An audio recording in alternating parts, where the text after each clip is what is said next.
बिस्मिल्लाहिर्रहमानिर्रहीम। अस्सलाम वालेकुम।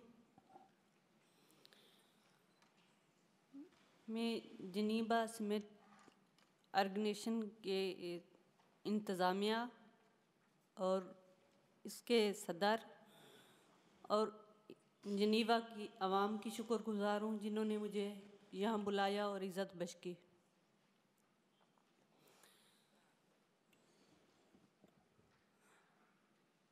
और मेरा जो 2002 में आपको सबको पता है, सब लोग मेरी कहानी से वाकिफ़ हैं।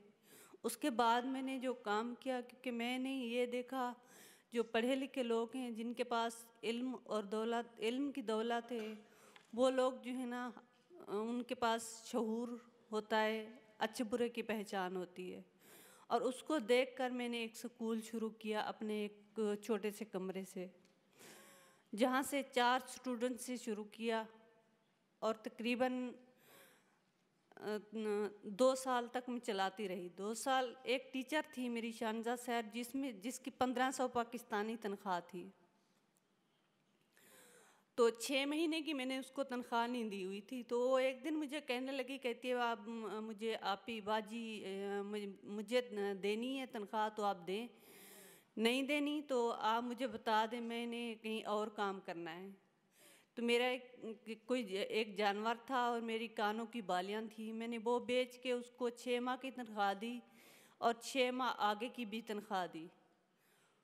और उसके बाद जो है ना मैंने सिलाई कढ़ाई का काम मुझे आता था, मैंने वो शुरू किया, जिसमें 100 रुपये मैं डेली कमा लेती थी। डेली का मैं 50 जो है ना उसको देती थी टीचर्स को, और 50 जो है ना बच्चों की किताबों के लिए रखती थी। 2005 तक जो है ना स्कूल ऐसे चलता रहा है। 2005 में फिर कनेडियन हाई कमिश्नर ने आकर वहाँ पर मदद की स्कूल के लिए। तो जब हम लोग घरों में जाते थे, क्योंकि स्कूल का नाम सुनते ही लोग जो है ना गालियाँ देना शुरू हो जाते थे, वहाँ के मीरवाला के लोग जो हैं, तो काफ़ी पत्थर भी बरसाए गए हमारे ऊपर। फिर भी हम लोगों ने हिम्मत ना हारी। वो मेरी टीचर भी मेरे साथ होती थी, मैं भी होती थी, हम लोग घर घर जाते थे। तो अब अल्लाह का शुक्र है, हम आहिस्ता आहिस्ता बढ़ते बढ़ते, पहले प्राइमरी हुआ, फिर हाई स्कूल हुआ, 300 लड़कियां हुई, 500 हुई, फिर उसके बाद जो है ना अब तकरीबन हज़ारों की तादाद जो है ना तालीम हासिल कर रही है। वहाँ पर uniform, books, pick and drop free है बच्चों के लिए। और सीज़न में ख़ासकर गंदम की कटाई और जो इसकी कपास की चुनाई होती है, उसमें बच्चों को छुट्टी दी जाती है। गर्मी और सर्दी की छुट्टी नहीं होती, क्योंकि वो उनके वालिदैन की डिमांड है जो गंदम और कपास में हमारे बच्चों को छुट्टी हो।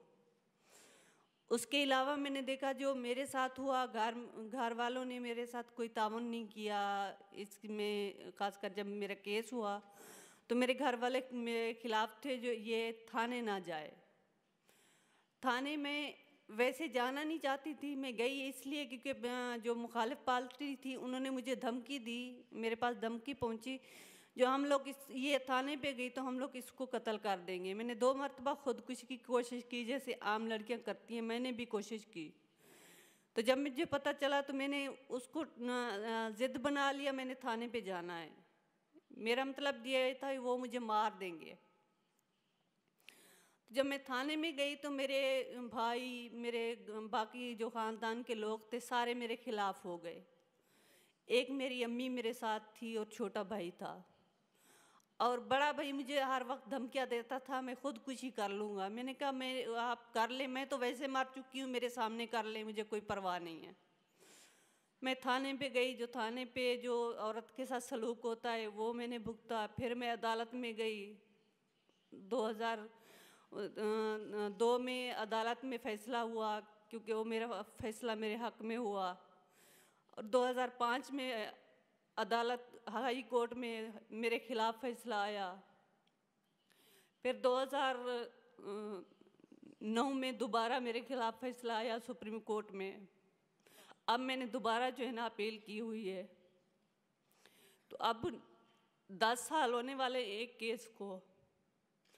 केस के पीछे मैं भाग रही हूँ। लेकिन मैं एक चीज़ समझती हूँ, मुझे अपने ऊपर ये फ़ख्र है, जो औरतें खुदकुशी करती थीं, बोलती नहीं थीं, आज वो औरतें बोलती हैं अपने इंसान हक के लिए, आवाज़ उठाती हैं, अपना हक मांगती हैं, चाहे हक उनको मिले या ना मिले। और वहाँ पर मैंने जो अपने घर में देखा, जो मेरे साथ सलूक होता था, तो इसलिए मैंने शेल्टर होम बनाया औरतों के लिए। जिन औरतों के साथ ये जुल्म ज़्यादती हो तो उनको ये मुश्किलात ना हो। तो वो शेल्टर होम जो है उनके साथ मैंने मोबाइल यूनिट बनाया। एक हाईए से उनके साथ स्टाफ होता है, शेल्टर इंचार्ज, लॉयर और ड्राइवर और मकामी पुलिस। उस औरत को अदालत ले आना जाना और शेल्टर होम में पूरी जो उसकी ज़रूरियात है वो पूरी करना। और मोबाइल यूनिट का मकसद है कहीं औरत को जान का ख़तरा है तो वहाँ से निकालना, वो भी मोबाइल यूनिट करता है। हेल्पलाइन है, हेल्पलाइन पे कॉल आती है, 24 घंटे हेल्पलाइन खुली होती है क्योंकि वहाँ पर कॉल आती है। हेल्पलाइन वाले रेफ़र करते हैं शेल्टर इंचार्ज को, शेल्टर इंचार्ज जो है ना आगे रेफ़र करती है। वो लॉयर को करना है, थाने में करना है, कहीं भी करना है। तो हम लोग अदालत में भी ये कर रहे हैं जो उस औरत को अदालत में भी मुश्किलात ना हो जो मैंने मुश्किलात देखी हैं। तो मैं फिर दोबारा से शुक्रिया अदा करूँगी, एक अपील भी करूँगी मेरे स्कूल के लिए, क्योंकि पिछले 3 साल से कोई फंडिंग नहीं है। तो वो जो मीर वाला मैंने चेंज किया है, वो मीर वाला मैं दोबारा पिछला 2002 वाला मीर वाला नहीं देखना चाहती। मैं 2013 वाला मीर वाला देखना चाहती हूँ। तो वो सब कुछ इस तालीम की वजह से जो है ना चेंज हुआ है। अब हमारे जो है ना तकरीबन 3 बैच जो है ना मैट्रिक करके वो उसमें चले गए हैं, कॉलेज में चले गए हैं। अब चौथा 4 बैच भी जाने वाला है मार्च में। तो मैं एक अपील करना चाहूँगी, क्योंकि कोई डोनेशन नहीं है, कोई डोनेशन करना चाहे इस स्कूल को, कोई अडॉप्ट करना चाहे स्कूल को, किसी बच्चे को, तो वो कर सकता है। शुक्रिया, मैं इस तंजीम का फिर से शुक्रिया अदा करूँगी। Thank you very much.